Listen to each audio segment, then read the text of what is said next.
Beleza.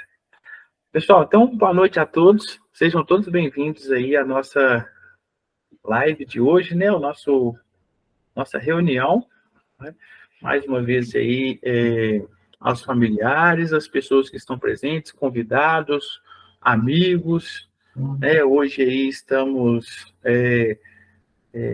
com a unidade feminina posicionada. Hoje nós não temos a unidade masculina, né, devido a um problema, a uma questão de internet, né, a conexão na fazenda não está boa, teve um fato que rompeu um cabo e ainda os técnicos não conseguiram resolver, né, então a unidade masculina hoje não participa, mesmo assim, né, a gente consegue que essa live seja transmitida a eles na semana seguinte ou nos próximos dias, com a gravação dela, né, e esse conteúdo chegará até esses acolhidos também. Então, é importante que a gente se dedique a esse tema, ao que será abordado nessa reunião de hoje, né, com Boa noite. muita atenção. Olá, boa noite, seja bem-vinda. E isso, né, nos traz ao nosso início, né, que hoje essa reunião é voltada aí mais uma vez com o intuito de oferecer um conteúdo, informação, né, com foco nessas famílias, as pessoas que estão buscando uma melhor qualidade de vida e saúde mental, transmitida aí pelo canal Conectando Pessoas, do grupo Bom Pastor, né, nossa fazenda, a nossa CT, a nossa instituição, né, que vem fazendo esse trabalho, né, que acolhe pessoas, que leva essa mensagem e que também agora atuando nesse meio de comunicação, né, por mídias sociais. E então hoje a gente faz essa reunião dividida em 4 partes. A primeira parte é essa apresentação com as boas-vindas. A segunda parte, esse tema que será abordado hoje. Terceira parte, perguntas e respostas. E na quarta parte, avisos e o encerramento. Nosso tema de hoje, que será abordado aí, a importância da espiritualidade na recuperação. Né?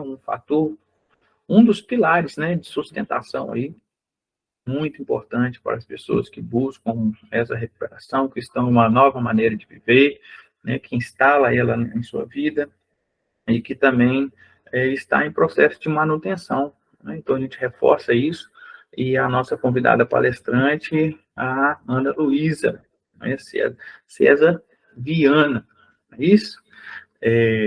Mais uma vez participando com a gente aqui, que foi a nossa convidada da última live. Né? Temos alguns avisos importantes que a gente não pode deixar de reforçar. Se você quiser confirmar a sua presença no chat, pode utilizar ele para isso também. A nossa reunião, a gente mantém os microfones desligados, tá, pessoal? Escolha sempre um local adequado, sem interferência, tá? Mantenha-se com roupas, vestimentas adequadas, né? O cuidado com a câmera nesse ambiente também é importante, né? Se caso você estiver fazendo outra atividade e mesmo assim quiser participar dessa live apenas escutando, né? Não podendo assisti-la, mantenha sua câmera fechada, tá bom? Não tem problema, tá? Evitar, né, sempre o uso de bebida, né? Cigarro também durante a reunião, tá? Muito obrigado. A gente reforça isso aí. As perguntas que são feitas na terceira parte, ela é feita da seguinte forma, né? Basta você levantar a mão. Então, você vai colocar aí no chat e posicionar, levantando a mãozinha, e você será chamado para fazer a sua pergunta à nossa convidada palestrante. Tá bom? Então, agora, né, tivemos um pouquinho de atraso, mas não tem problema não. Está no tempo aí, está no prazo, e vamos iniciar o nosso tema hoje com a nossa convidada, Ana Luísa, mais uma vez, gratidão, né, agradecendo aí em nome do do grupo, né, da nossa instituição Bom Pastor, né, em nome da coordenação aí, falando um pouquinho. Maria Célia está na sala, depois ela fala um pouco também, né, mas agradecer a sua presença mais uma vez com a gente, e te dar as boas-vindas. Seja bem-vinda, fique à vontade. Abre o microfone, por favor, Ana. Isso, muito obrigada. É uma alegria muito grande estar aqui. Da outra vez eu falei, Maria Célia e eu somos conhecidas há muitos anos, nós trabalhamos na mesma área, com dependência química, em comunidades terapêuticas, então nos conhecemos nesse caminho, nessa jornada, e a gente sempre teve uma identidade muito grande, uma alegria muito grande, e temos os mesmos princípios, né? Então, a nossa associação, que se chama Terra da Sobriedade, é parceira da comunidade Bom Pastor, e a gente sempre recebeu muito apoio de vocês, e assim também a gente tem muita alegria em apoiar, e fico muito grata pelo convite, muito feliz de poder participar. Tá? A gente ficou com inveja de vocês, uma inveja boa, né? E eu falei com o pessoal lá da Terra, falei, gente, foi tão bom participar da live, não é possível que nós também não vamos fazer live.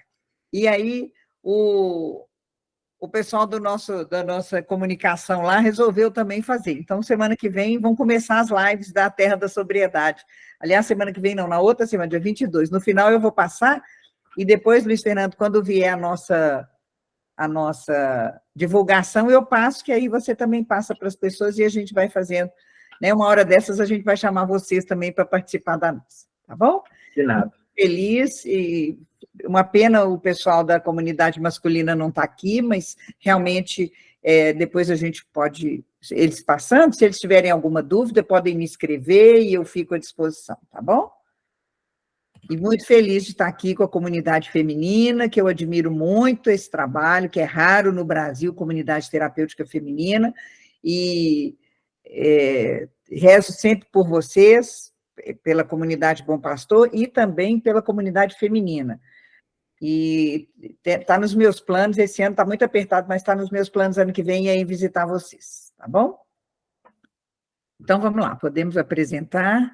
Eu fiz uma pequena apresentação, porque eu fiz um curso acho que foi no ano passado, e sobre a espiritualidade, sabe? Foi um curso com muitas informações científicas, e aí eu achei muito importante. Normalmente, quando eu falo de espiritualidade, é um bate-papo muito livre, mas dessa vez eu resolvi mostrar para vocês como que a ciência, cada dia mais, está comprovando, e cada dia mais pesquisa, porque hoje as pesquisas estão muito avançadas, né? Tem mapeamento cerebral, tem toda uma pesquisa das células, dos músculos.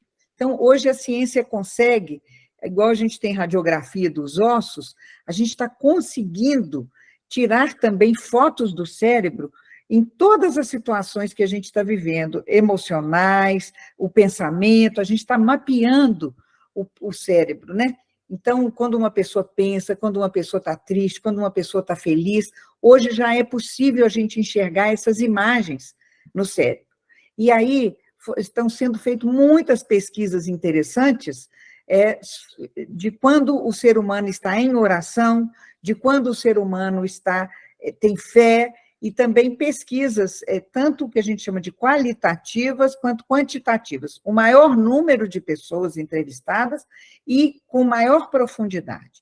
E isso tem nos demonstrado cada vez mais a importância da espiritualidade, tá bom? Eu vi aí que tem um participante lá do Rio Grande do Sul, estou muito honrada e acho bacana demais que a live da Bom Pastor esteja atingindo o Brasil todo, fico muito feliz com isso, né? Então, eu vou apresentar brevemente e vocês depois podem perguntar bastante, tá? Então, hoje, o tema é a importância da espiritualidade na recuperação do uso de álcool e outras drogas. Eu, por minha conta, incluí na prevenção, porque a gente sabe que, também por evidências científicas, né?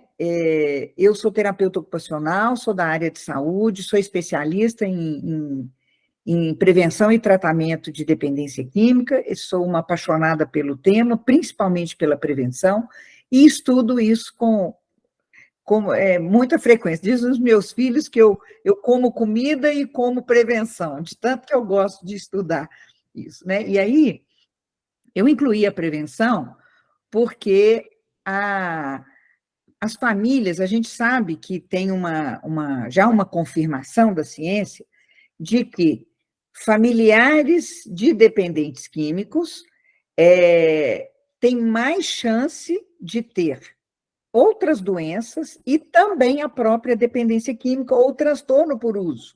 Então, em famílias que têm um adicto, tem muito mais chance de ter outros adictos do que numa família que não tenha, né? E adicto no sentido de usuário abusivo ou até dependente também. E principalmente as crianças. Então, filhos de dependentes químicos têm 75% de chance a mais do que outras crianças que não têm pais adictos de desenvolverem a dependência química. Então, 7,5 em 10. É muito grande o risco de desenvolvimento de dependência química em filhos de dependentes químicos, tá? De usuários de substância. Então, eu incluí a prevenção, porque toda vez que eu falo, eu faço questão de alertar as famílias. E como aqui são familiares de adictos e os próprios adictos, a gente precisa falar um pouquinho da prevenção também, tá bom? Então, pode passar. E aí, deixa eu...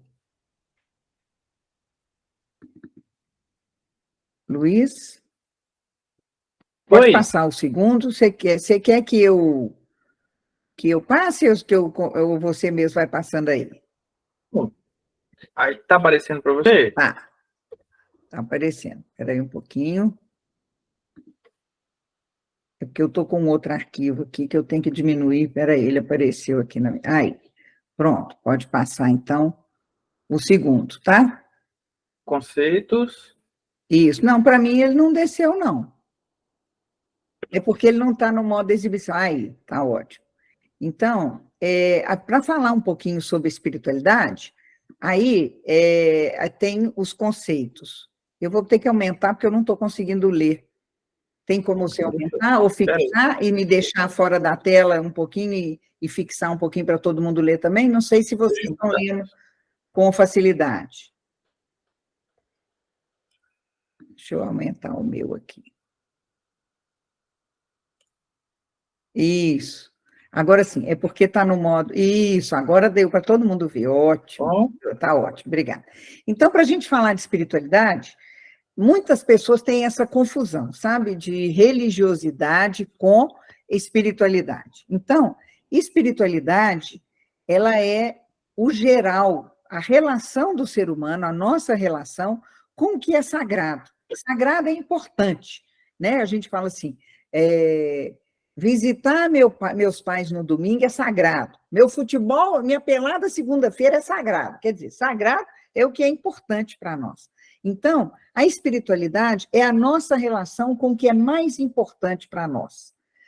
E no sentido do que é importante no mundo espiritual, né? Que seria o que nos transcende, o que é maior do que nós. O que é o mistério, quer dizer, com aquilo fora de nós e dentro de nós que a gente não consegue entender. Isso é importante para todo ser humano. Todo ser humano, desde o dia que nasce ao dia que morre, vai se relacionar com um mundo maior do que ele, com forças maior do que ele, com sentimentos, pensamentos, experiências que não cabem no nosso coração e na nossa cabeça. Às vezes a gente fala assim, nossa, eu senti tanto medo que eu achei que eu ia morrer. Foi uma alegria tão grande que eu achei que meu coração ia explodir. Né? Ou então, falou assim, gente, como que isso pode acontecer? Eu não entendo, eu não aceito. Então, na verdade, se a gente for... Quando a gente começa a pensar na condição humana, a gente tem uma variação, a gente fica parecendo meio doido, porque a gente tem um sentimento, às vezes, tão pequenininhos, de que a gente é tão miserável, de que a gente é tão incapaz, tão impotente, e tem horas que a gente se acha, assim, imenso, imenso. Eu tive uma experiência, isso é muito comum, assim, a gente se sente muito pequeno, às vezes, diante do sofrimento, E, às vezes, a gente se sente muito grande diante das coisas, das experiências boas. Outro dia eu fui caminhar num parque, lá em Campinas, Campinas é uma cidade de São Paulo, e o parque, agora em outubro, né? E lá, o final da primavera, né? O início de outubro, final de setembro, início de outubro, primavera, os flamboyants estavam todos floridos. E tinha um deles, que eles chamam de flamboyant mirim, cor-de-rosa, gente, mas cor-de-rosa, igual esses IPs que a gente vê, né? Aliás, o IP, para mim, é o maior atrevimento de Deus, são essas árvores IP, porque eu nunca vi tão intensas, tão maravilhosas. Mas ela estava tão coberta de flor, que não tinha, só ela rosa. E o chão, a mesma copa gigantesca, inteirinha, uma grama cheia de florzinha, mas um tapete que eu fiquei tão impressionada, que eu falei, não vou caminhar, não, eu vou deitar debaixo. E assim, estava ventando, então as florzinhas caindo, igual uma chuva. Aí eu falei, não, gente, eu não vou perder essa oportunidade, não. Chuva de flor não é para qualquer um. Eu me senti imensa. Eu falei, gente, olha o que a vida, olha o que Deus está dando para a gente. Chuva de flor, quando é que cai flor do céu na cabeça da gente? Aí eu deitei assim na grama, com os braços abertos, as pernas abertas, e aquelas flores caindo. Gente, mas eu me senti tão imensa, que eu chorava, minhas lágrimas escorriam, e eu falava assim, meu Deus, eu já entendi, não precisa brigar comigo, eu não vou mais reclamar da vida.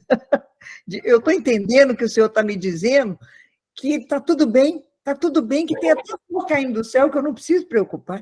Então, eu estou dando um exemplo pessoal, porque eu fiquei tão impressionada, né? E isso transcende tanto. Né? Tem horas que a gente está com problemas tão sérios, e a dependência química é um problema que nos faz nos sentirmos tão impotentes, tanto quem usa quanto quem vive com, né? Quem ama um usuário, que isso é muito grande e nos faz sentir muito pequeno. Então, a natureza humana é sempre essa relação do grande com o pequeno, do pequeno com o grande, do eu caber no mundo, o mundo caber em mim. Isso é que é espiritualidade, tá?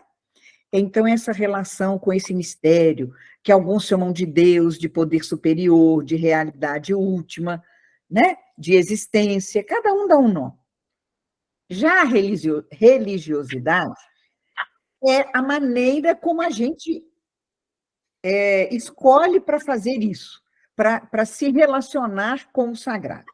Né? Então, quando a gente vai para o clube, a gente põe maiô, biquíni, toalha, canga, short.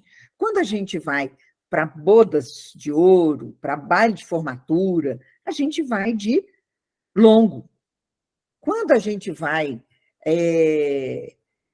para um almoço, para um churrasco, a gente vai de short, de camiseta, né? Dependendo, se a gente vai correr, a gente põe um moletom, se está frio, um casaco.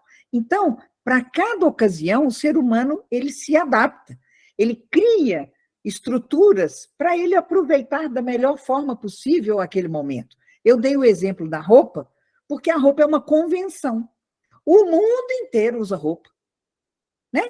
Por quê? Por causa da necessidade de se relacionar com o clima, com as ocasiões, com a necessidade de se sentir aceito, de se sentir bonito, de fazer parte de um grupo. Todas as nossas necessidades estão contempladas ali com vestir uma roupa. E a gente tem necessidade de se relacionar com o sagrado, com o mistério.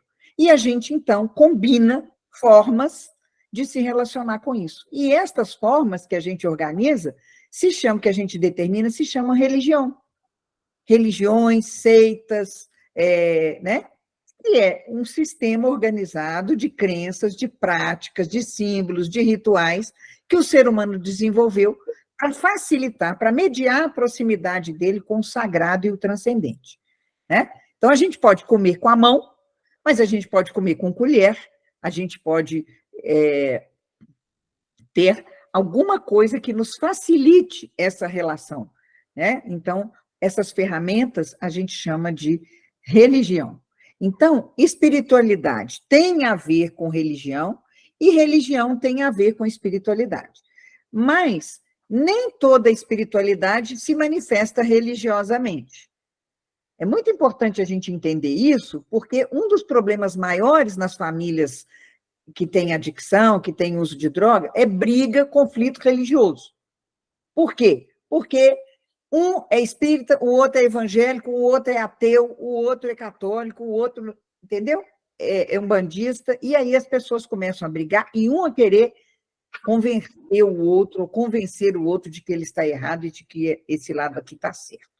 E essas tensões, elas são muito desfavoráveis para a recuperação e para a prevenção. Então, a pessoa pode ter espiritualidade e se relacionar com o sagrado, independente dela ter uma religião. Quem tem religião fala que isso é mais fácil para ele. Mas tem muitas pessoas que se dizem ateus e que são pessoas amorosas, generosas e muito espiritualizadas. Tá? Então, é muito importante a gente esclarecer isso para a gente não brigar mais com as pessoas por causa de religião. Tá? A verdadeira religião é você entender e acreditar que a sua experiência, ela contribui para o bem do mundo.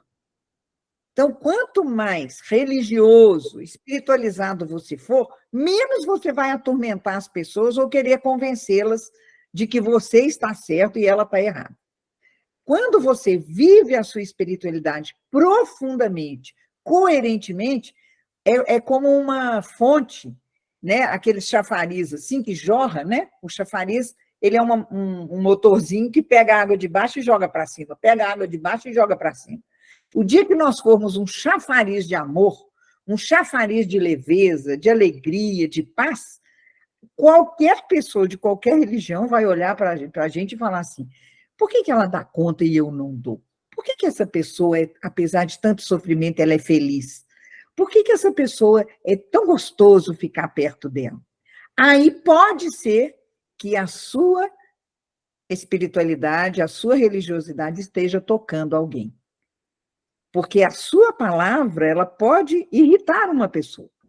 Ela pode convidar uma pessoa. A gente fala assim, a palavra convence, mas o exemplo arrasta. Tá? Então, se você jorrar alegria e amor, não se preocupe com a religião. Seja você uma pessoa espiritualizada e religiosa, e você vai transformar todo o seu ambiente em volta de você. Então, quando a gente é um vaso de flor, no meio da mesa, na mesa da sua sala, se você é um vaso de flor, todo mundo que passa perto fala, que delícia, nossa, que beleza, e chega perto e quer ficar por ali. Se você é um cocô, desculpe falar, todo mundo vai passar e falar, nossa, que fedor, que horror, deixa eu sair de perto, tira esse trem daqui. E muitas vezes a gente está cheirando mal com a nossa espiritualidade, querendo convencer o outro.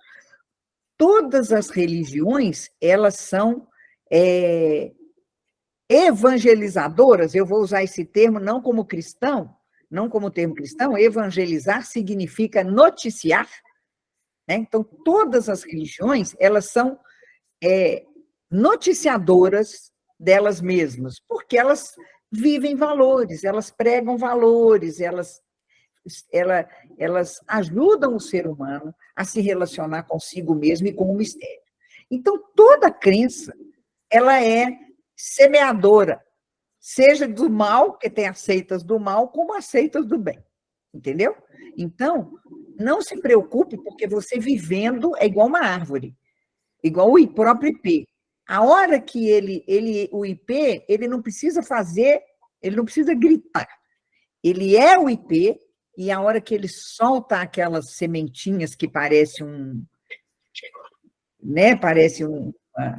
umas asinhas assim, né? Quando aquilo voa, gente, nasce IP para todo lado. Então, que nós possamos compreender esta situação e permitirmos que a nossa espiritualidade jorre, que a nossa religiosidade jorre, e que nós possamos semear exemplos e testemunho de vida e não briga. Porque é muito comum ter conflito religioso dentro de famílias adictivas. Né? Pode passar, por favor. Então, eu resolvi hoje compartilhar com vocês um curso que eu fiz com o doutor Alexandre de Rezende, está aí no material, esse material está disponível, vocês podem usar à vontade, podem compartilhar. Né? Ele é professor da Universidade Federal de Juiz de Fora, onde tem um núcleo de pesquisa em espiritualidade e saúde, chama NUPES, muito interessante, e ele fez uma apresentação, nos deu um curso, inclusive, para nós, da Terra da Sobriedade, e ele apresentou várias ideias dessas que eu trouxe aqui para vocês. Então, o que eu aprendi com ele? Que nos últimos 30 anos tem havido pesquisas muito sérias sobre a relação do envolvimento religioso com a saúde mental. Porque todo mundo está ouvindo, a gente tem ouvido muito no mundo todo isso assim, gente, mas o mundo está ficando doido. Gente, o ser humano está cada vez pior. Meu Deus do céu, a saúde mental, que sofrimento. Então, o mundo todo está atento a uma queda da saúde mental, a um comprometimento maior dos casos de saúde mental, quer dizer, a saúde mental de toda a humanidade está começando a dar sinais de comprometimento, e todos os profissionais de saúde, da filosofia e também os da espiritualidade, os teólogos, os filósofos, têm se preocupado com esse risco que a vida atual tem gerado na saúde mental da humanidade. Então, essas pesquisas sobre a relação da espiritualidade com a saúde mental, elas têm sido ampliadas para a gente entender porque a espiritualidade, a conclusão que nós vamos chegar, é de que a espiritualidade é um fator muito importante na saúde geral. Na saúde mental, mais ainda, mas na saúde física, com certeza. Então, o que essas pesquisas, né, que foram realizadas e publicadas em todas as grandes revistas médicas e psicológicas, é de que existe uma relação positiva entre o envolvimento religioso e a saúde mental. Quer dizer, faz bem para a saúde mental e também para a saúde física. A saúde é uma só, se alguém tiver dúvida, eu posso esclarecer, né? Faz bem para a saúde ter uma crença. Faz bem para a saúde olhar para a nossa relação com o mistério, com Deus, com o sagrado. Todas as pessoas que têm espiritualidade ou religiosidade, elas têm melhores níveis de bem-estar e qualidade de vida. Inclusive, a grande pesquisa sobre a felicidade que tem sido feita no mundo, é a maior pesquisa, a pesquisa mais longa que a história da humanidade já fez. Tem mais de 50 anos essa pesquisa, que ela vem sendo feita todo ano, é sobre a felicidade. E um dos fatores da felicidade é ter uma crença, é acreditar nesse mistério, nesse sagrado, acreditar que existe um poder superior a nós, acreditar que existe uma ordem nessa vida, nesse mundo, né? Que existe um responsável, que a culpa não é nossa, né? Que não foi a gente que criou essa confusão e que não foi a gente que vai resolver, não é a gente que vai resolver a grande confusão do mundo. A gente está no mundo para resolver a nossa grande confusão, a nossa condição humana, mas não a condição humana da humanidade inteira, tá? Agora, se tem uma laranja podre no saco, a chance dela apodrecer as outras é maior. Então, a cada um de nós foi dada a vida para que a gente cuide dela, né? A cada um de nós foi dado o dom da saúde para que a gente cuide dela, tá? E a doença faz parte da saúde, tá? A pessoa que não adoece nunca está morta, porque todo mundo que está vivo adoece de alguma coisa. Então, doença não é uma coisa para a gente falar de Deus me livre, acabou com a minha vida. Não. A doença, o sofrimento, ele é o nosso presente mais bem embrulhado. Pensem nisso. A nossa doença, o nosso sofrimento, é o nosso presente mais bem embrulhado. E, às vezes, dá muita ansiedade quando a gente ganha presente, a gente já vai rasgando o papel. Às vezes, o papel é tão lindo, a gente podia até aproveitar do papel também, né? A gente pode aproveitar do laço. Uma vez eu ganhei um presente com um buquezinho de flor tão lindo, que na época eu era novinha, ele foi meu prendedor de cabelo anos da minha vida. Um raminho de flor que veio no presente que eu ganhei, eu fiz um prendedor de cabelo. Aliás, ele era um prendedor, ele era um clipezinho. Eu usei no cabelo muitos e muitos anos da minha vida, usava de broche. Quer dizer, foi um outro presente, o embrulho do meu presente era um outro presente também. Né? E muitas vezes a gente vai com tanta ansiedade, né? Sai rasgando tudo, né? Então, tem um autor que fala isso. O sofrimento é o nosso presente mais bem embrulhado, porque a gente vai ter que ir tirando, né? Ele vai nos ensinando a paciência e vai nos dando a capacidade, nos preparando para chegar lá no que é mais especial na nossa vida. É uma maneira muito linda, muito espiritual de ver o sofrimento. Se você ganha um presente sem embrulhar, você já vai direto ao negócio, às vezes você nem dá tanto valor, né? Então, voltando aqui, né, a relação, a associação da espiritualidade também foi um fator de menor índice de depressão, menor índice de suicídio e menor uso de substâncias. Olha, aqui já começamos a chegar onde nos interessa diretamente, né? Então, quando existe espiritualidade, quando existe religiosidade, já foi comprovado que tem menos índice de abuso, uso e abuso de substância. Pode passar. Está ficando claro para vocês? Está todo mundo entendendo? Alguém até agora tem alguma dúvida? Gostaria de dar uma sugestão, de mudar o tom de voz? Está muito rápido? Está tudo bem? Tá. Então, nós vamos para o... Opa, sumiu aqui. Aí. Então, acreditar em Deus e praticar alguma religião é protetivo contra o início do uso de maconha e outras drogas entre adultos jovens. Isso aqui, gente, é resultado de pesquisa. E pesquisa enorme, tá? Pesquisas com muita gente no mundo inteiro. Acreditar em Deus e praticar alguma religião protege contra o início do uso de maconha e de outras drogas entre adultos jovens. A estrutura familiar, a religiosidade e a educação religiosa na infância são fatores de proteção para o uso de substância. Quer dizer, uma criança que tem pais religiosos, uma criança, um jovem, que vê os pais praticando, que é convidada a praticar, que é ensinada a rezar, a meditar, a cantar, a louvar, a ajudar, né, a crer, e a mandar um beijinho para Deus, dar uma comida para uma pessoa que tem fome, qualquer forma, né? Se isso faz parte da estrutura familiar, isto protege o ser humano contra o uso de substância psicoativa. SPA é substância psicoativa. Desculpa, eu ia escrever e passou aqui. Tá? Fator de proteção é aquilo que nos protege. E fator de risco é aquilo que nos ameaça. Então, se é fator de proteção religiosidade, a falta de religiosidade, a falta de espiritualidade nas famílias é um fator de risco para o uso de substância. Quer dizer, a criança, o jovem que não frequenta, que não vê, que não participa, tem mais chance de usar droga do que aqueles que participam. Tá? Pode passar.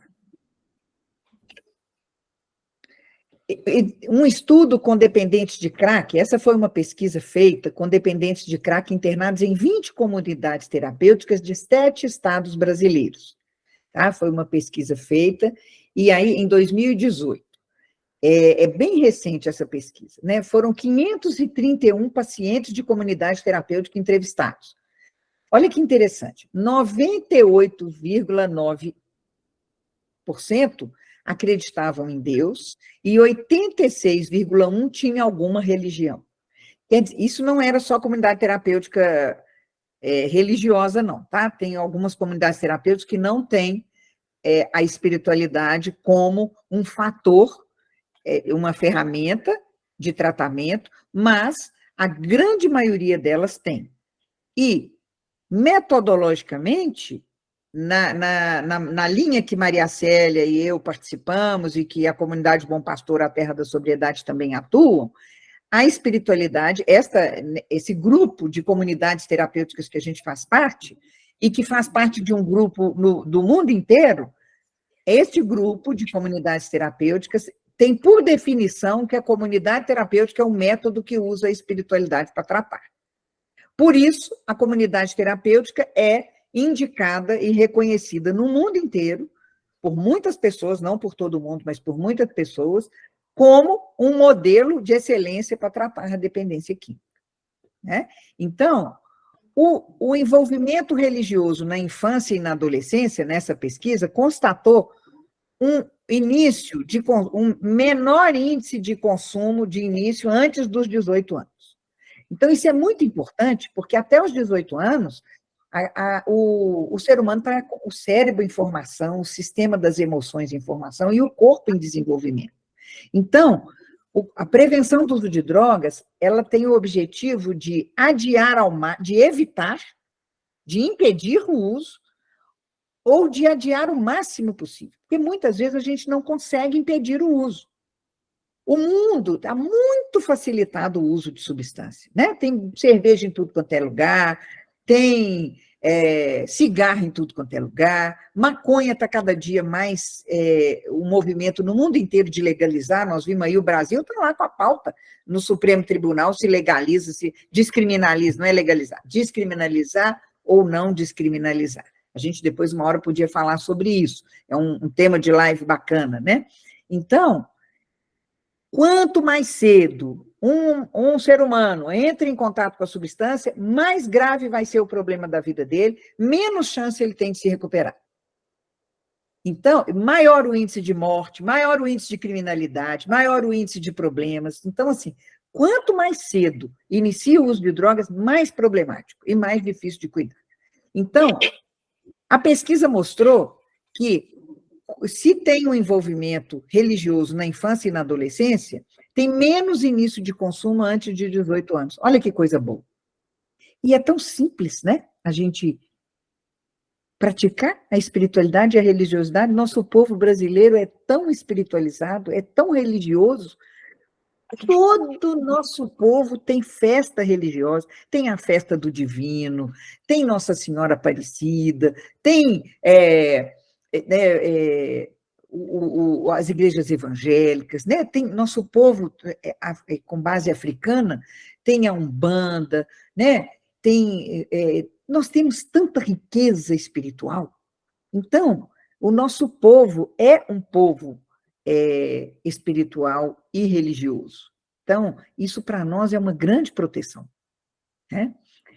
Tem menos craving. O que é craving? Craving é aquela fissura desesperada que faz a pessoa vender tudo que tem em casa, bater no outro, arriscar a própria vida, pular do telhado, pôr uma arma na frente do outro para assaltar, para poder arrumar dinheiro para usar droga. Aquela fissura desesperada, aquela obsessão pelo uso, chama-se craving, é um termo americano para descrever a fissura desesperada que faz a pessoa ter impulsos violentos, criminais, assim, exageradíssimos, né? Que a gente fala assim, gente, não é possível, onde que essa pessoa... O próprio adicto fala, gente, onde que eu estava com a cabeça? Quando eu vi, já tinha batido, quando eu vi, já tinha assaltado, quando eu vi, já tinha usado, né?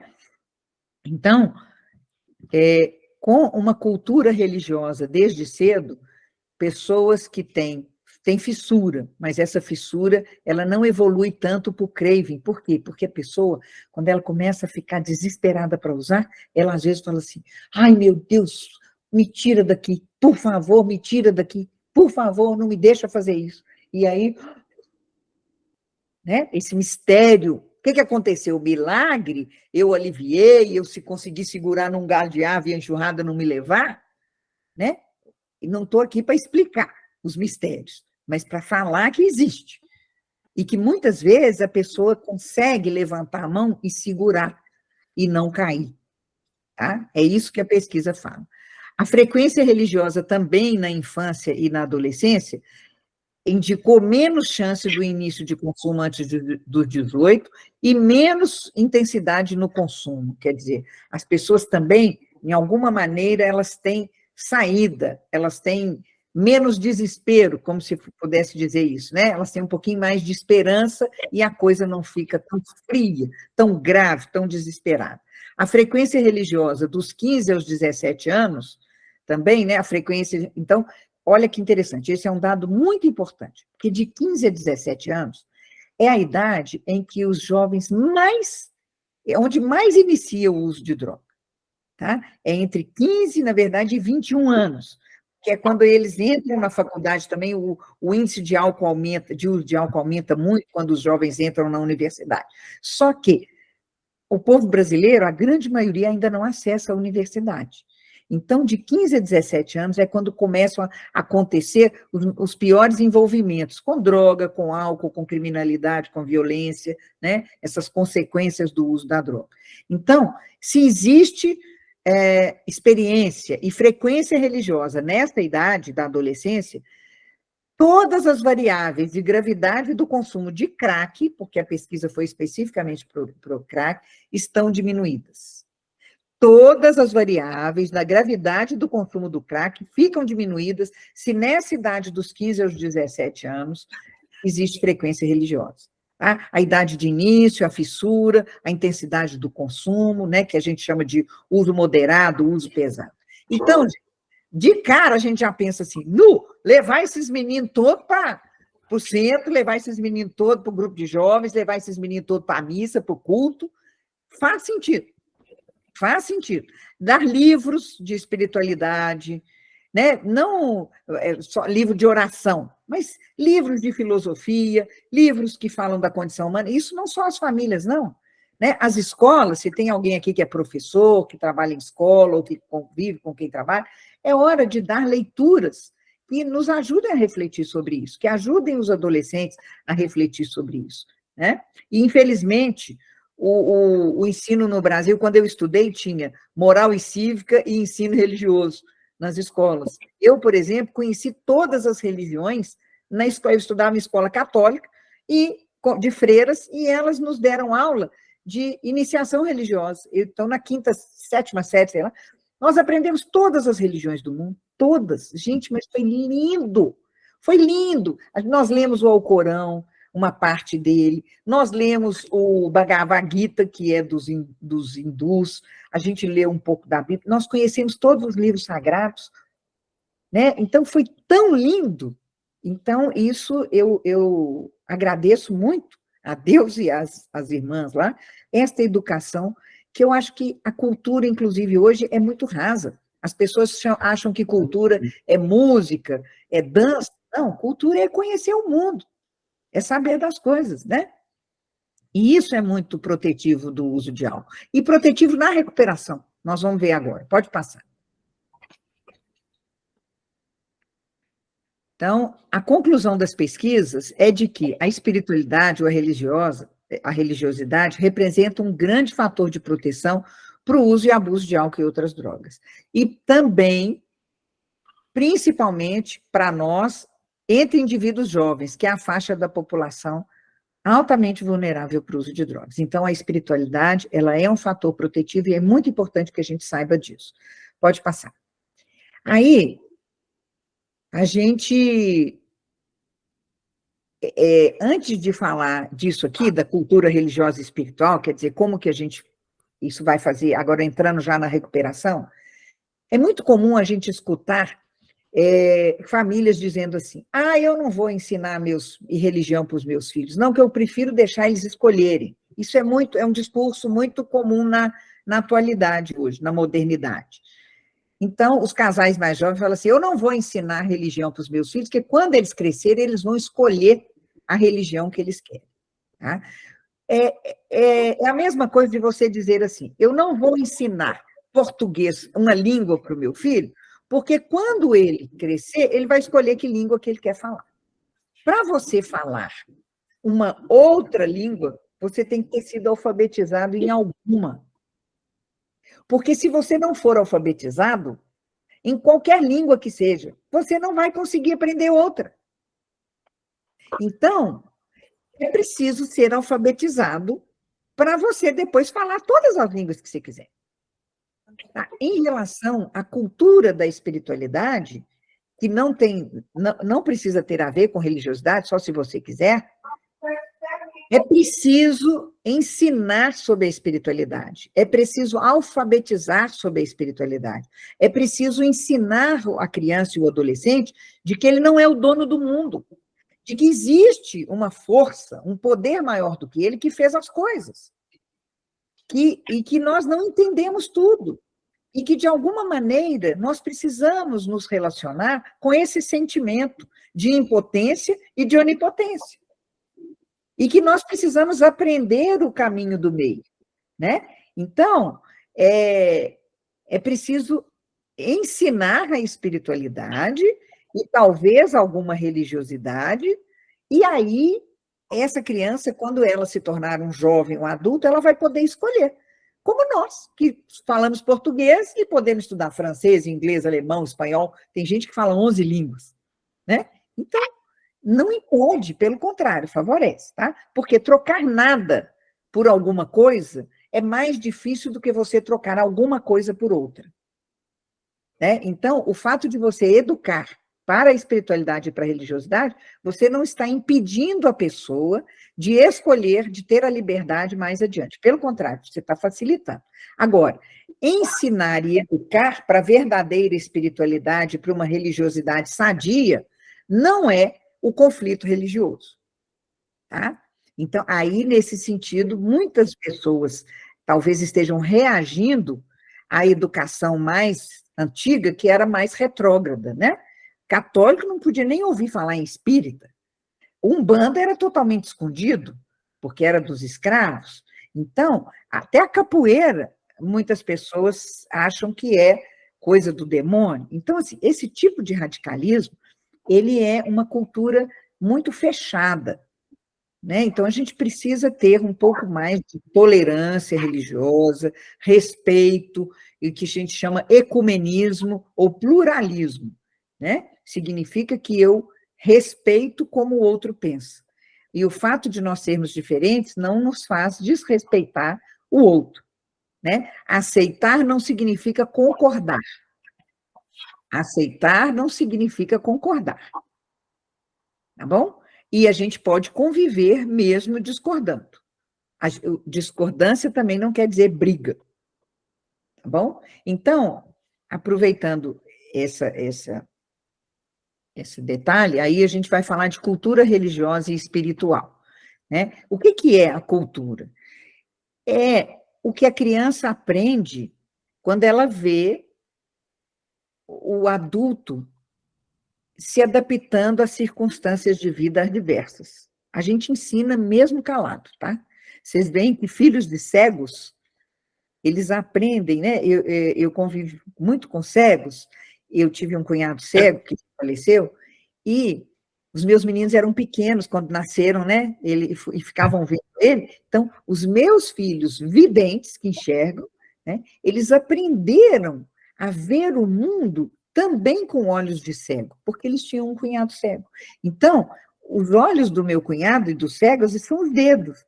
Então, os meus meninos, meus filhos, aprenderam muito a tocar as coisas, porque eles brincavam de cego. Eles brincavam de cego, eles andavam pela casa, eles aprendiam, experimentando como é que ele vivia. Então, um cego ensina a gente a ver. Um mudo ensina a gente a falar. Eu não sei se vocês já conviveram com surdos, mudos, né? A nossa tendência, quando a gente conversa e tem um mudo no ambiente, é a gente gritar. A gente faz um esforço para a pessoa escutar, mas ela não vai escutar, ele é surdo. Mas todo falante, quem não é surdo-mudo, aumenta o tom de voz para falar com surdo. É muito engraçado isso, é até, né, cômico. Então, a criança, ela aprende, mesmo sem a gente ensinar, as estratégias que a pessoa adulta usa para se adaptar aos problemas da vida, né? E quais são as estratégias espirituais, religiosas, que a gente usa quando a gente está diante de problemas na vida? A fé, as orações, os rituais, as práticas. Então, desde pequeno, às vezes a gente está com o pai no carro, aí passa na frente de uma igreja, o pai faz o nome do pai. Às vezes passa na frente de um cemitério, a pessoa vira e fala assim, não, que horror, Deus me livre. Ai, que medo.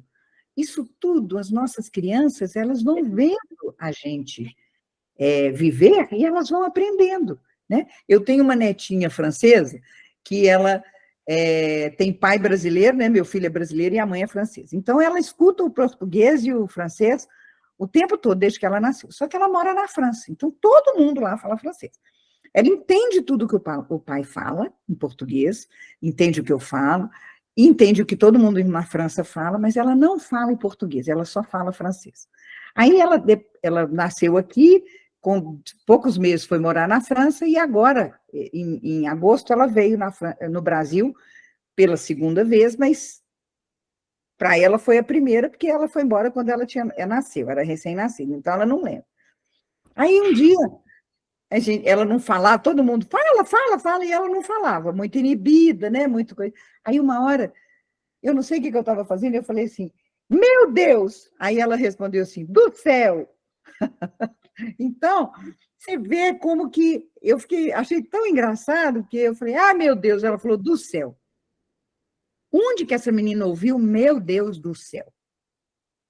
Comigo, com o pai, com a avó, né? Meu Deus do céu. Então eu falei, meu Deus, acho que foi no sinal do trânsito, eu vi alguém passar de bicicleta na frente de um carro, e eu, meu Deus, ai meu Deus, e era do céu. Então, é para mostrar para vocês como que a nossa cultura, ela vai sendo divulgada, as crianças observam. E aí, o que acontece?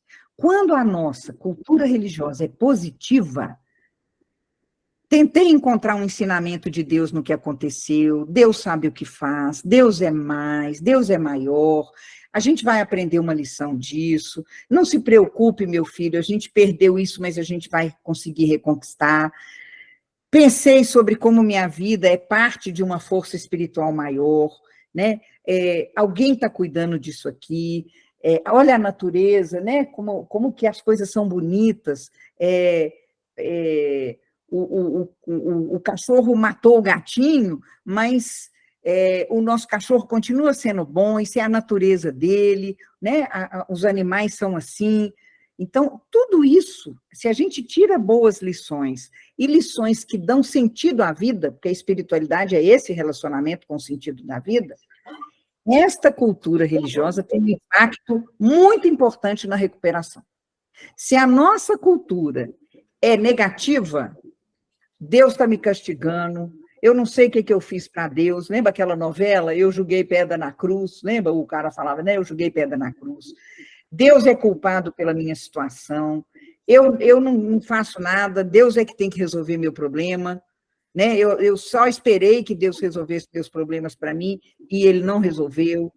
Então, quando o nosso programa de recuperação, né, Alcoólicos e Narcóticos Anônimos, vai falar de um poder superior, e que a gente fala na maneira em que o concebíamos, é muito importante a gente parar para perceber qual é a nossa concepção de Deus. Porque se ela for negativa, a gente vai ter mais problema para a gente se recuperar, a gente vai ter menos esperança na vida, e a gente vai ensinar isso para as crianças, e o número de deprimidos, de desesperados, de suicidas vai aumentar. Então, quando a gente vira e fala assim, gente, o que está acontecendo com o mundo? É hora da gente olhar para a gente e falar, gente, o que está acontecendo comigo? Será que a minha espiritualidade está me dando força para acreditar que, apesar da chuva, o sol vai voltar? Que, apesar do sofrimento, eu tenho outros motivos de felicidade? É muito comum a gente ver famílias adictas, né? Que a família, os pais, só prestam atenção no filho problemático. Aí a gente escuta os filhos sadios falando assim, aquele que faz faculdade, aquele que trabalha, o que ajuda, o que alegra. Um dia ele chega e fala assim, eu acho que eu vou começar a beber também, para ver se meu pai olha para mim, para ver se minha mãe conversa comigo, porque ela só fala do outro. Meu pai só olha para o outro, eles só gastam dinheiro com quem dá derrame aqui em casa. Para mim mesmo que sou boa, ninguém liga. Pode passar, por favor. Então, a maior cultura religiosa positiva, quer dizer, quando a gente acredita e a nossa espiritualidade ela é positiva, ela realmente funciona, o que acontece com os dependentes químicos? Isso, tanto os familiares quanto os adictos, tá? Se a cultura religiosa é positiva, na família ou do próprio adicto. O engajamento nos programas de mútua ajuda de 12 passos é muito maior. O uso de drogas depois da admissão nas comunidades terapêuticas é menos grave, tá? Então, aliás, na pré-admissão, quer dizer, as pessoas que têm espiritualidade ou que vêm de famílias mais espiritualizadas ou religiosas, eles chegam na comunidade com mais esperança, com menos desespero, então é mais fácil da gente tratar. E menor craving durante o tratamento e a recuperação nas comunidades terapêuticas. Então, é muito importante isso aqui, tanto para a equipe que está nos escutando aqui, quanto para as famílias, quanto para quem está em recuperação, tá?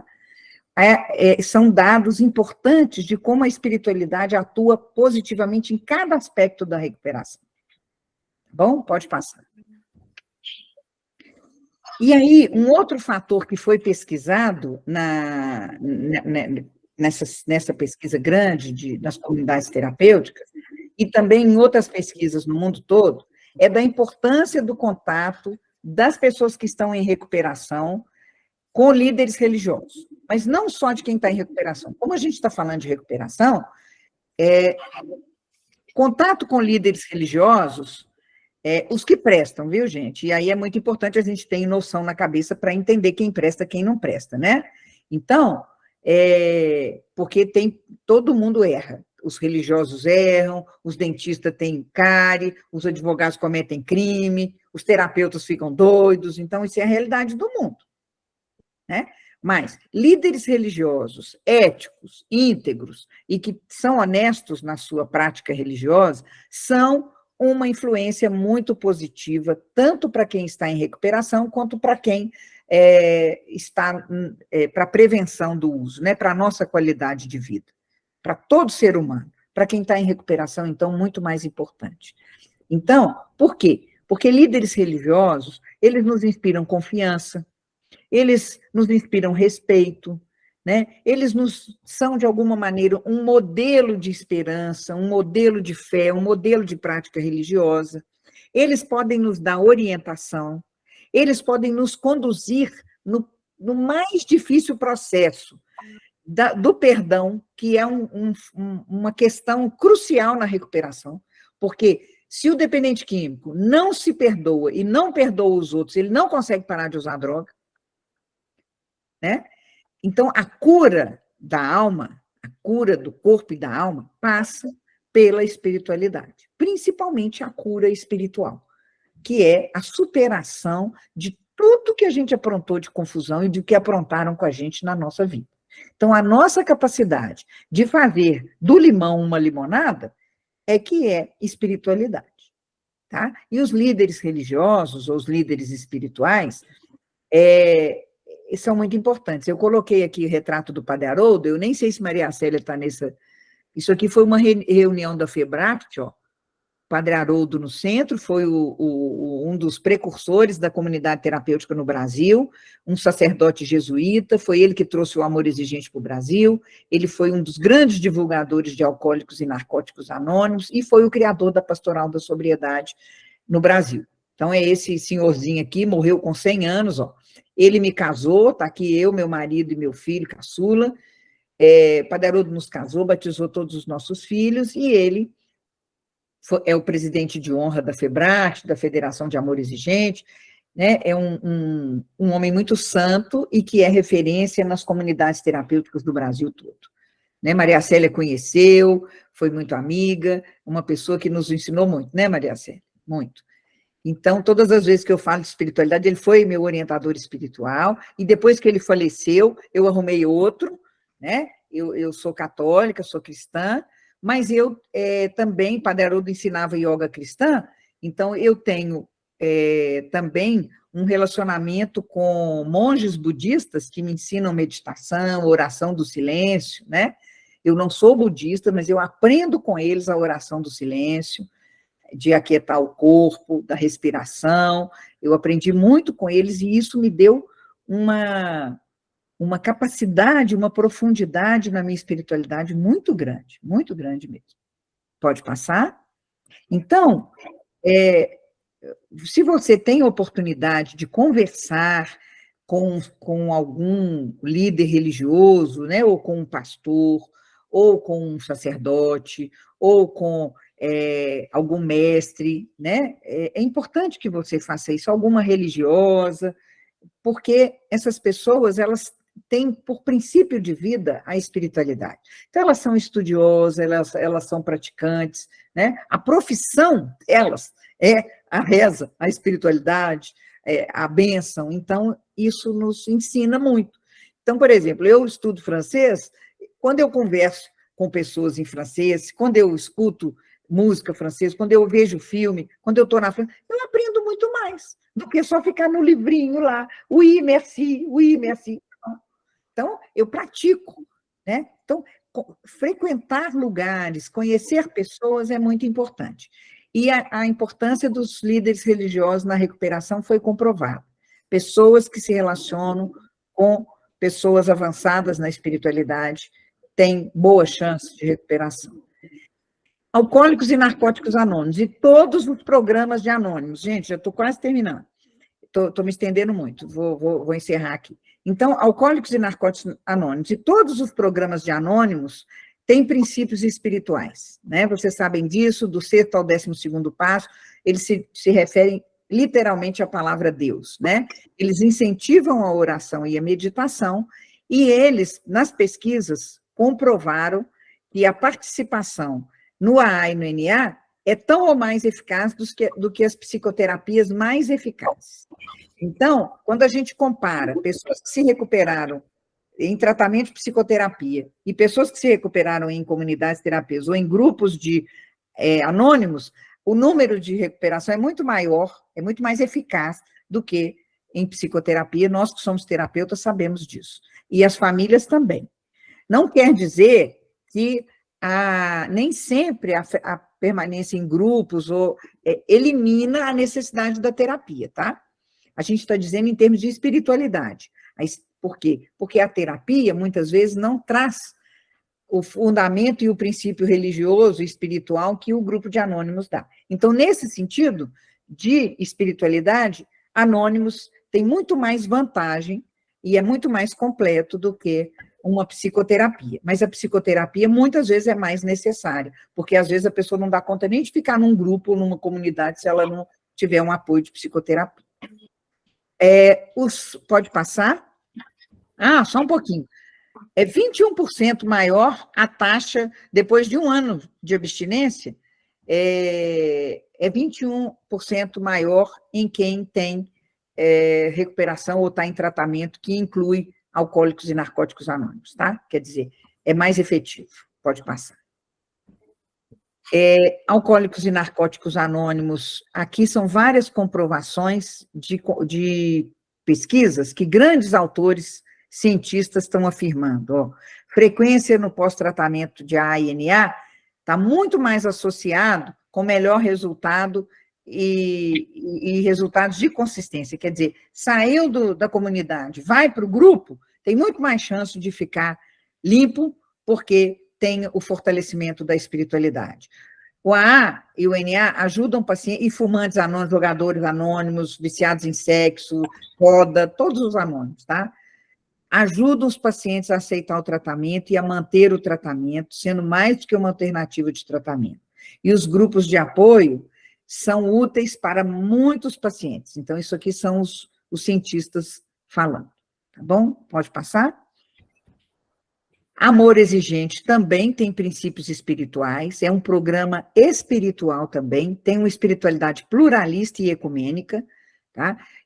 Amor Exigente ajuda as famílias a serem mais esperançosas, mais sadias, e convida ao voluntariado. Esse é um grande fator de prática da espiritualidade, porque todos esses grupos, tanto anônimos, quanto Amor Exigente, quanto Pastoral da Sobriedade, nos ajudam a entendermos o valor da espiritualidade na prática, que é o voluntariado, o serviço, o 12º passo, tá?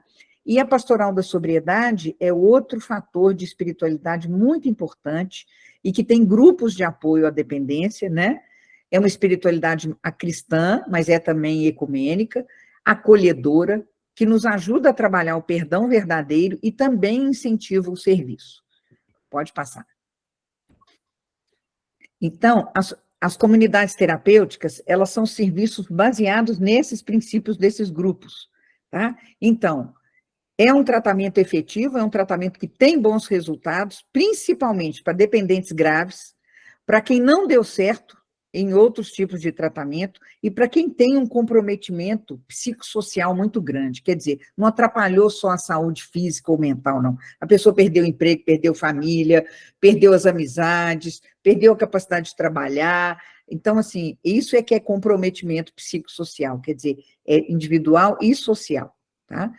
E a orientação espiritual das comunidades terapêuticas contribui para a adaptação no programa e aumenta o nível de adesão, tá? Luciano, você abriu a fila aqui para esclarecer dúvidas, já vamos chegar lá, tá? Então, as comunidades terapêuticas que têm a espiritualidade como fundamento, que não quer dizer religiosidade, quer dizer, a comunidade aceita todos os credos, ela respeita todos os credos e ela convida, né, a pessoa a partir de uma determinada prática, ela viver até a própria religiosidade dela.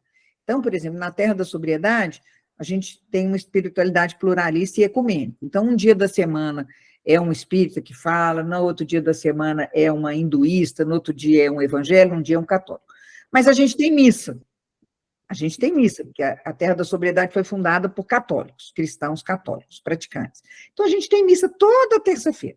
Aí, todo mundo da comunidade é convidado a participar da missa. O espírita, o evangélico, o umbandista, todo mundo participa da missa. E o padre que celebra a missa, cada dia ele põe um lá para falar o que aquela leitura tem a ver com a espiritualidade dele.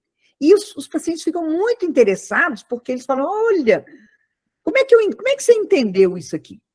Independente de ser Jesus Cristo que falou, foi, mas e você? Se eu estou te dizendo, o que você acha disso? Ah, não, na minha religião também fala isso. Ah, na minha religião também fala isso. Porque todas as religiões falam do ser humano, falam do bem e do mal que habitam dentro de nós. Então, a comunidade terapêutica é um ambiente para a gente conversar sobre isso. É um ambiente para a gente poder experimentar novidades. Tá? Novidade, inclusive, de respeitar o outro e abrir a escuta, o espaço, para a gente receber a espiritualidade do outro e o sentido que ele vê da vida. Tá bom? Pode passar. Então, para a gente, então, encerrar, né? Qual é a minha cultura espiritual? É positivo ou é negativo? É de conflito ou é de pacificação? É de integração? Quais são os meus conflitos religiosos? Pessoais, né? Eu tenho medo. Eu fui criada tão radicalmente pelos meus pais, a minha mãe principalmente, meu pai era menos, mas minha mãe, tão assim, né? Que eu não podia falar a palavra espírita na minha casa. Era coisa do capeta, entendeu? Aí, com o tempo, eu fui crescendo, o Padre Haroldo era muito ecumênico e tudo, e aí hoje eles aceitam, né? Minha mãe aceita, então minhas amigas espíritas, minhas amigas umbandistas, colegas de trabalho, aí ela aceita mais. Mas quando eu tive que fazer um trabalho comigo de parar de ter medo, porque eu tinha medo. Eu achava que era coisa do capeta. Depois amadureci, graças a Deus, e mudei. Né? Minha espiritualidade é teórica e prática. Eu tento viver aquilo que eu acredito. Ela me melhora, né? Quais recursos que eu tenho utilizado? Eu uso leitura, eu frequento comunidades, eu faço rituais, acendo vela, rezo o terço, me benzo, tomo banho, né? Eu escuto músicas, né? Eu tenho uma prática pessoal de silêncio, de reflexão, eu converso com o meu poder superior, né? Eu tenho um acompanhamento da minha espiritualidade frequente, né? Tem alguém que toma conta de mim, porque eu tenho endocrinologista, ginecologista, professor de francês, chofer de Uber, um monte de gente que me ajuda. E meu orientador espiritual, quem é? Eu acho que eu dou conta disso sozinho, né? Porque a minha saúde física, eu estou cuidando. Tem um monte de gente que cuida, me ajuda. Minha saúde mental, eu tenho terapeuta, eu tenho não sei o quê, né? Às vezes padrinho. O padrinho é um acompanhamento espiritual. O sacerdote o pastor o psicólogo pode ser. Tá? E como que eu avalio a minha evolução espiritual? Como é que eu sei que eu estou melhorando? Eu conto os degraus que eu estou subindo para o céu, né? Eu anoto a minha evolução, eu tenho um diário, e tem tanta coisa boa e bonita no mundo, né? Para a gente. O inventário é maravilhoso quando a gente faz o 4º passo todo ano, e ao longo dos 20 anos, né? 40 anos fazendo o inventário, né?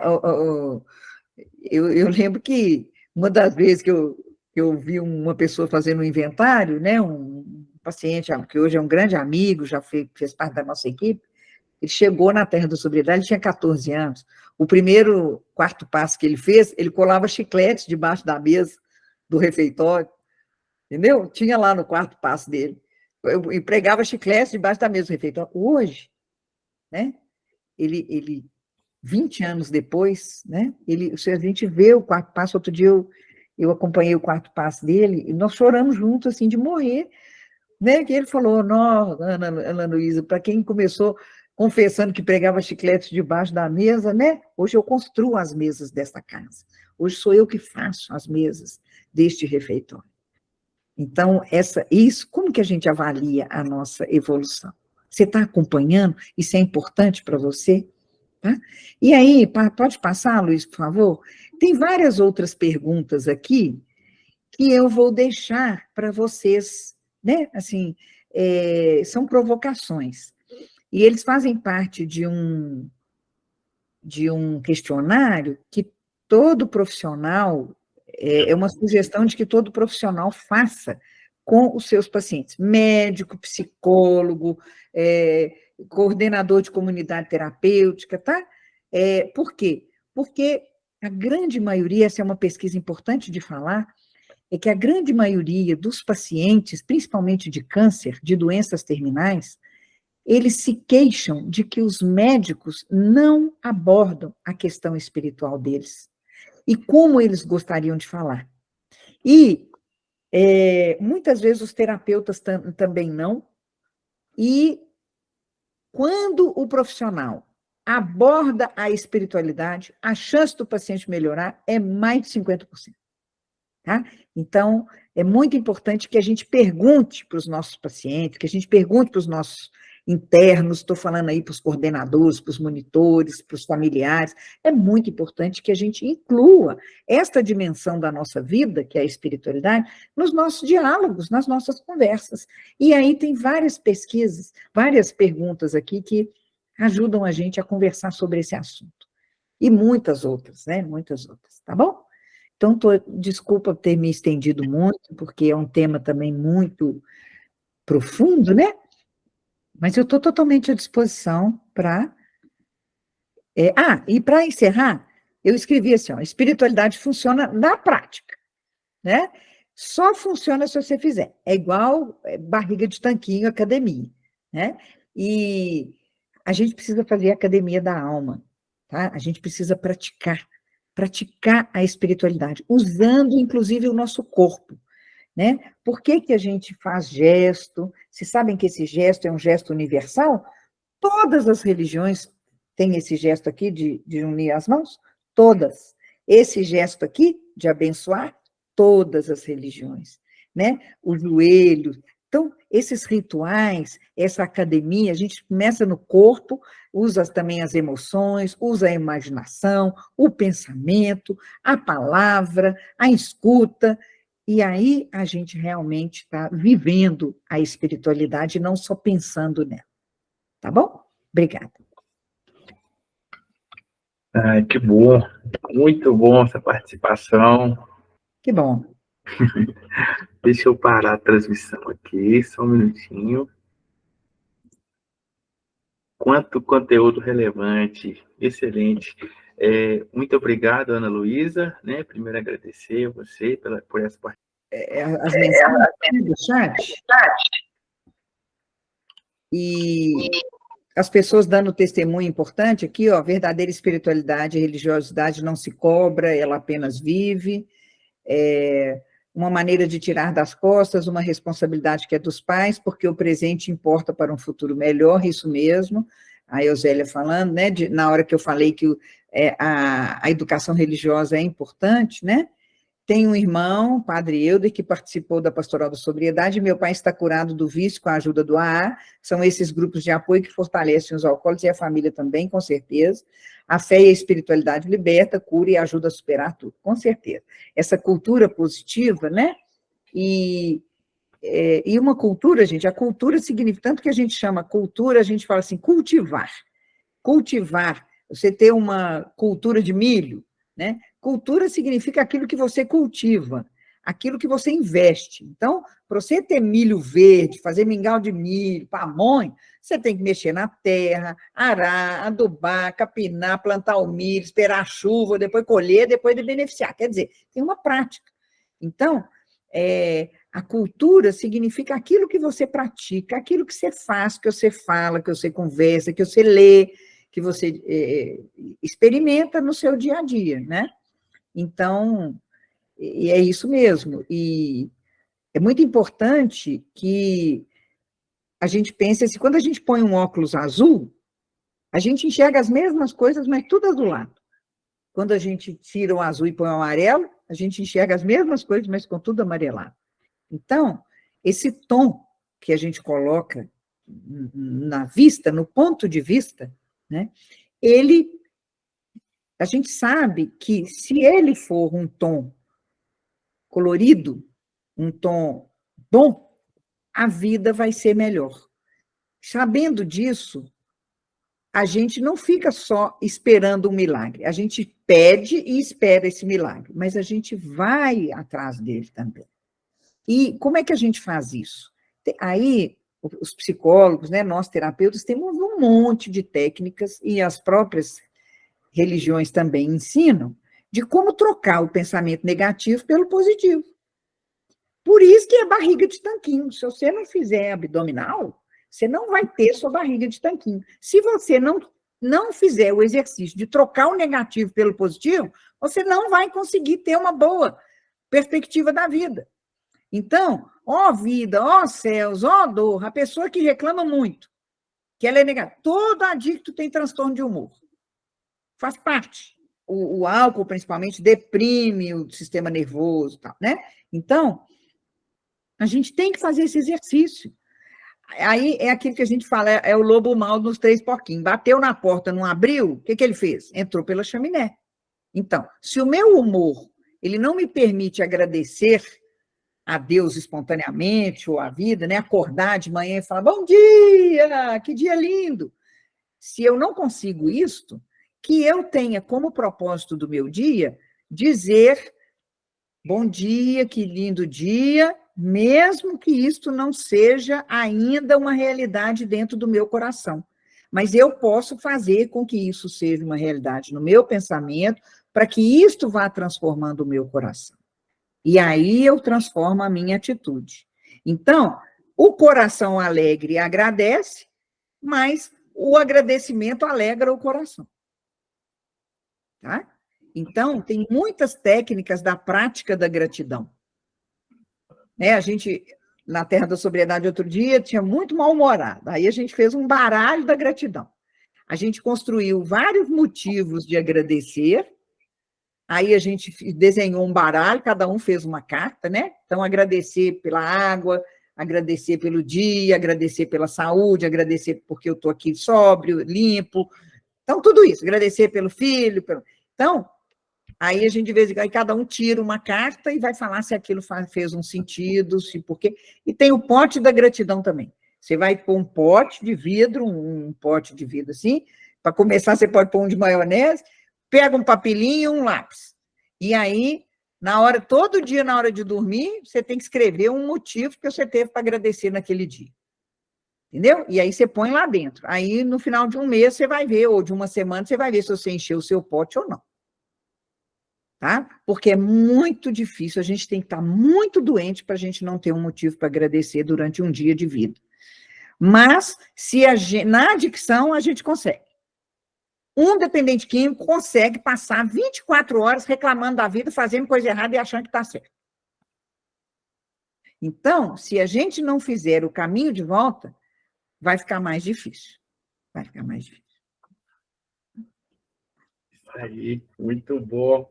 Muito bom. É a prática de bons hábitos também, né, Ana? É isso aí, manter, né? Conseguir manter Isso uma mesmo. constância, né? Tá?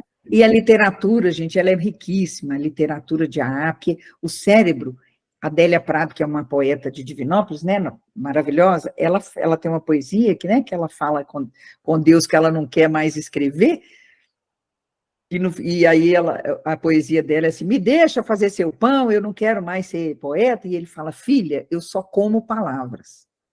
Então, quer dizer, Deus falou com ela, eu me alimento das suas palavras, né? Então, e na Bíblia começa dizendo assim, o verbo se fez carne, quer dizer, a palavra se materializou. Então, a literatura, ela alimenta o nosso cérebro e o nosso corpo, o nosso espírito, a nossa alma, o nosso coração. Ler coisas boas nos faz melhores. Então, leiam Alcoólicos Anônimos, nem Narcóticos, né? 24 horas por dia, meditações diárias, qualquer coisinha piquititinha, todo dia um tiquinho. E aí isso vai mudando a gente, né? Isso cura a nossa alma, viu? Mais do que remédio, mais do que remédio. Uma vez eu fui levar meu pai num hospital do câncer, que ele teve uma suspeita de câncer de pulmão. Ele foi num médico, um pneumologista, estava tossindo, aí o pneumologista falou, ele está com câncer de pulmão, e mandou para um oncologista. Aí nós chegamos na clínica do oncologista, a parede, gente, parecia uma escola, tudo pregado de bilhetinho, uns varais assim, com desenho, com um monte de poesia, com música, com oração, era um trem mais engraçado. Nunca vi um hospital, uma clínica tão cheia de papel pregado em tudo quanto é parede, aquele tanto de varal assim. A recepção tinha uma imagem de Nossa Senhora que eu nunca tinha visto tão grande em nenhuma igreja, né? E quando nós entramos no consultório dele, tinha um menino Jesus de Praga desse tamanho, devia ter 50 centímetros na mesa dele. Assim. Aí a minha mãe, que é muito católica, minha mãe chegou para ele e falou assim, gostei do senhor de cara, o senhor é muito religioso? Ele falou assim, eu sou, porque eu sou oncologista, né, minha senhora? Se eu não acreditar em Deus, como que eu vou curar meus pacientes? Porque a medicina não cura o câncer. É a fé da pessoa que cura ela, a vontade de viver. O câncer é uma doença autoimune. A pessoa querendo morrer, ela não dá conta de morrer diretamente, ela acaba se matando. O cérebro dela entende que ela não quer viver e começa a comer lá dentro. Então, ele falou, como que eu vou cuidar dos meus doentes se eu não rezar? Porque medicina não cura câncer. Ela ajuda, mas quem cura é a fé e a vontade de viver do paciente. Eu nunca mais esqueci disso. E o meu pai não tinha câncer. Então, esse médico é muito bacana, eu aprendi muito com ele, achei uma coisa, assim, fenomenal. Né? Que bom escutar esses momentos, essa partilha, né? Todo o conteúdo. Nós estamos chegando ao nosso tempo aí. Mais uma vez, essa participação da Ana Luísa, agradecendo também a todos que estão aí na nossa sala, na nossa live, a coordenação da comunidade Bom Pastor, né? Hoje, Maria Célia está presente, aos ex-acolhidos, tá aí, Fabiano Neiva, Altair Henrique, diversos deles estão aí, familiares, né? Unidade Feminina está aí também, né? Então, pessoal, muito importante vocês estarem participando, mantendo a frequência, porque a gente tem que se cuidar, a gente tem que manter esse cuidado, né? Manter essa proximidade, cada vez mais entender o que todo esse envolvimento com conteúdos relevantes, com essa mensagem, né? Hoje a gente trouxe esse momento de espiritualidade, essa participação da Ana Luísa vem sendo algo único para a gente também. É uma pessoa que tem, assim, uma vasta experiência, está atuando na área tem muito tempo, né? Então, a gente continua, né? Logo, esse mês ainda, a gente tem programação de mais uma live ainda, teremos aí participação de um rapaz que tem um canal que se chama Sede Sóbrios, está em recuperação, lá de Juiz de Fora, é o EMS, né? Foi indicação também de um ex-acolhido da CT que acompanha esse rapaz, ele é um um conselheiro em dependência química, né? Então, a gente vai sempre produzindo para que a gente possa informar mais, né? E conhecer um pouco mais desses conteúdos, né? Pessoas, hoje, a gente que busca aí uma saúde mental melhor, uma melhor qualidade de vida e cada vez mais, né, se aproximar, né? Então é isso.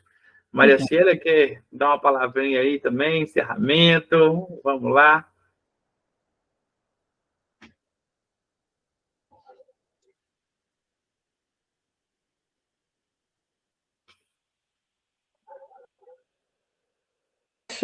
Não estou achando o meu microfone aqui. Ô, Ana, nossa, assim, nem sei como agradecer, viu? Quando nós pensamos nos temas, né, que a gente queria para as lives, e esse era um tema assim, que a gente estava vindo em discussão lá, principalmente na questão dos estudos que estão sendo feitos, né, em relação à espiritualidade e o tratamento das doenças. Eu tenho acompanhado lá o núcleo, né, o NUPS, lá com o Alexandre. Queria muito fazer um curso com ele, assim, ainda vou fazer. Aí a hora que você falou assim, ele já deu um curso aqui para a Terra, tá aí, Luiz, quem sabe a gente não consegue trazer, né? Vamos ver se a gente consegue um plano de trabalho aqui com os nossos parceiros para poder trazer o Alexandre. Mas eu acompanho você, assim, com toda a sua trajetória, eu vejo o tanto que você é envolvida também. Acho que foi muito bem escolhido, né, para a gente. Eu falei, Luiz, tem uma pessoa que eu tenho certeza que vai desenvolver esse tema muito bem, porque ela vive muito a espiritualidade dela. Acompanhei você com o Padre Haroldo, né, e as suas experiências no silêncio, os seus retiros, né? Então, assim, só agradecer, muito obrigado, e a gente sabe, né, eu acho que para as famílias também escutar, né, escutarem todas essas nossas lives, acho que é muito importante, aproxima a gente também, né, dá uma relação de confiança maior na programação. E a gente quer participar com você também das lives da Terra. Então, agora... A nossa vai ser, acho que dia 22 ou 28, eu não tenho certeza, porque a gente ainda está... E o tema vai ser muito interessante. O tema vai ser, deixa eu achar, vai ser dicas fáceis para você ter conversas difíceis. Legal. Que ótimo. Nós vamos participar, né, pessoal? Nós vamos, todas nós, né? As duas unidades, se Deus quiser. Muitas Os meninos conversas. são incomunicáveis na fazenda, gente. Está um horror lá. Está um horror e a gente não consegue dos técnicos, então tá... Enfim, mas vai dar quando eu comecei em comunidade terapêutica, não tinha internet, não ficava todo mundo... Pois é. A gente custou a ter e agora está difícil ficar sem. Não tinha celular e telefone não pegava. Nós também. Eu fiz estágio na primeira comunidade terapêutica, era ilhado mesmo, só ir e voltava uma vez por semana o carro e trazia notícias. A gente acostuma, né, com as facilidades, né? Mas, enfim... Gente, agora, só para encerrar e agradecer muito, né? Quando a gente pensa assim, como é que eu avalio a minha espiritualidade, né? Eu estou ouvindo Maria Célia falar, o sorriso tão lindo, que eu admiro muito. O Padre Haroldo, na hora que ele via a gente, ele falava, alegria, ele era americano, né? Alegria. E a alegria é um resultado da espiritualidade. Pessoas que vivem a espiritualidade são pessoas genuinamente alegres, né? A alegria tem um pouco a ver com felicidade. Quem é alegre consegue ser feliz. Se você não consegue, você não consegue ter felicidade. Então, a alegria é um fruto da espiritualidade, assim como a paciência, a bondade, né? São resultados que a gente vê. Então, nós recebemos essa semana uma visita da promotora da Justiça, né, daqui de Lafayette, da Vara de Família. E ela foi fazer uma visita lá na unidade masculina. E ela virou e falou, gente do céu, como que É diferente a gente chegar aqui, a gente vem com uma impressão, né, de que vai encontrar um tanto de gente doente, com a cara fechada, e aqui essa alegria toda. É realmente um lugar muito espiritualizado, né? Foi a fala dela hoje. Né? Que bom, então, daqui sou eu, vocês aí. Então, é isso. Só agradecer, viu, Ana? E a gente vai estar com você nas lives, viu? Ótimo. Obrigada, um beijo, gente. Beijo grande. Deus abençoe vocês todos, tá bom? Obrigada por tudo. Felicidades, pessoal. Deus abençoe. Amém. Obrigado, Ana. Obrigado, Maria Célia, a todos aí que participaram. Um grande beijo a vocês. Vamos encerrar, então. Tamo junto. Obrigada pelo seu trabalho, viu? Ô, Ana, manda a divulgação. Não esquece de mandar, não, pra gente. Manda no seu WhatsApp para vocês amar. Obrigada, pessoal. Bom descanso. Valeu. Um abraço.